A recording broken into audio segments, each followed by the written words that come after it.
Conflict in international relations is rarely just about military strength.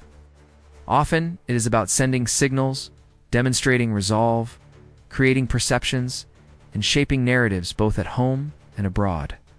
In recent weeks, the spotlight has shifted once again to the Caribbean, where tensions between the United States and Venezuela have begun to flare. According to reports, Venezuelan President Maduro ordered fighter jets into the skies to shadow and challenge the presence of the U.S. Navy patrolling nearby. The move, while unlikely to alter the balance of power, sends a clear political message. Caracas wants the world to see that it is not intimidated. At the same time, U.S. President Donald Trump has hinted that Washington could take a tougher line against Venezuela in the near future. His comments, vague but pointed, have sparked speculation about what strategies might be on the table: economic, diplomatic, or even military. This raises important questions. Why did Maduro take this step now? How might the United States respond? And what role does Trump's big hint play in this larger geopolitical puzzle? Let's explore the situation carefully. Relations between Washington and Caracas have been fraught with mistrust. The U.S. has long criticized Venezuela's government for authoritarian practices, economic mismanagement, and ties to organized crime. Venezuela, in turn, accuses the U.S. of interference, sanctions-driven sabotage, and repeated attempts at regime change. The tension grew particularly sharp after 2019, when Washington recognized opposition leader Juan as Venezuela's legitimate president. But that movement eventually lost momentum. The hostility between the two governments never disappeared. Against this backdrop, military encounters in the Caribbean are not simply tactical. They are political theater, designed to remind the world and domestic audiences that both sides remain defiant. The Venezuelan Air Force, though limited in capacity, still fields a number of Russian-made Sukhoi fighter jets. By deploying them near U.S. naval activity, Maduro is attempting to show strength. Of course, the Venezuelan Air Force cannot seriously challenge the technological superiority of the U.S. Navy, with its advanced Aegis destroyers, electronic warfare systems, and carrier strike groups. But in politics, perception often matters as much as raw capability. For Maduro, these flights can be portrayed as defending the homeland against foreign intrusion. On state television, images of roaring jets cutting across the skies serve as powerful symbols of sovereignty. For his supporters, this creates a rally around the flag effect. From Washington's standpoint, U.S. naval operations in the Caribbean are routine. Officially, they are described as part of counter-narcotics patrols and freedom of navigation exercises. The U.S. has long maintained that it has a right to operate in international waters and that its presence ensures security in a region plagued by trafficking routes. But in Caracas, these patrols are seen as provocations, a show of power right on Venezuela's doorstep. To the Maduro government, the message from Washington is unmistakable. The U.S. is keeping close watch and is ready to act if necessary. Into this already tense atmosphere comes Donald Trump. Recently, he dropped what commentators are calling a big hint regarding how the U.S. might handle Venezuela. While he did not spell out specifics, the implications were clear. The U.S. could consider harsher sanctions, increased naval pressure, or broader international isolation of the Maduro government.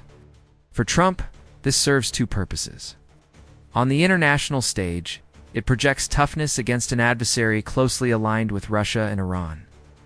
On the domestic stage, it reinforces his image as a leader willing to confront America's rivals without hesitation. For Maduro, however, such rhetoric is a reminder that U.S. pressure is unlikely to fade, regardless of who sits in the White House. The timing of Maduro's move is significant. Venezuela is struggling under years of economic decline, hyperinflation, and sanctions. Oil production, the country's lifeline, remains far below historic levels. Public frustration is high, and political legitimacy is fragile. By dispatching fighter jets to challenge the U.S. Navy, Maduro can rally nationalist sentiment. It allows him to shift attention away from domestic troubles and portray himself as a strong leader standing up to a superpower. There is also an international dimension. With Russia embroiled in its conflict in Ukraine and China positioning itself globally, Venezuela seeks to remind allies and rivals alike that it remains a player in the geopolitical game. It is important to recognize the vast gap between symbolism and capability. The U.S. military budget dwarfs Venezuela's. A single American aircraft carrier strike group has more firepower than the entire Venezuelan armed forces. Therefore, the jet deployments are not about winning a fight, they are about sending a message.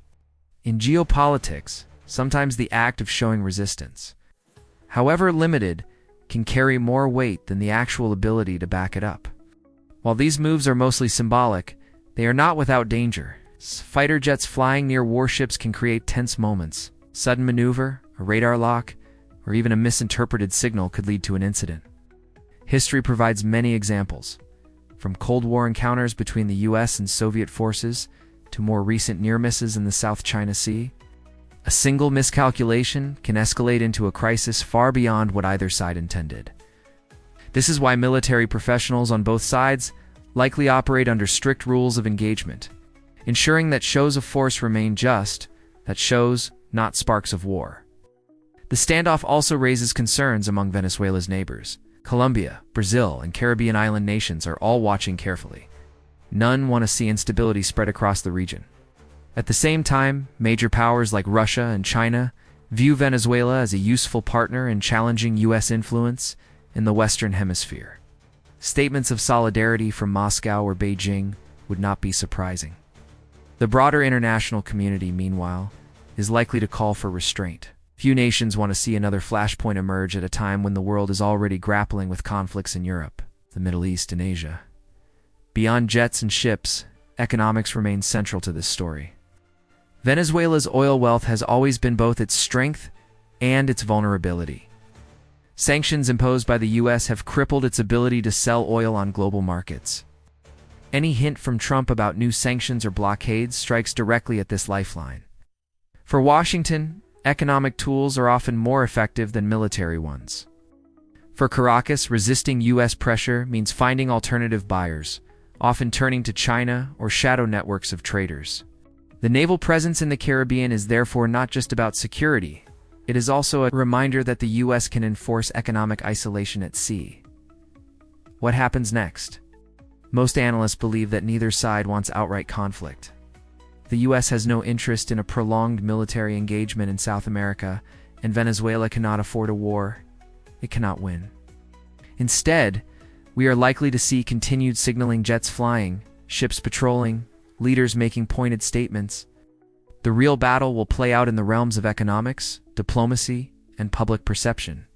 Trump's hint suggests that Washington's pressure campaign will not ease anytime soon.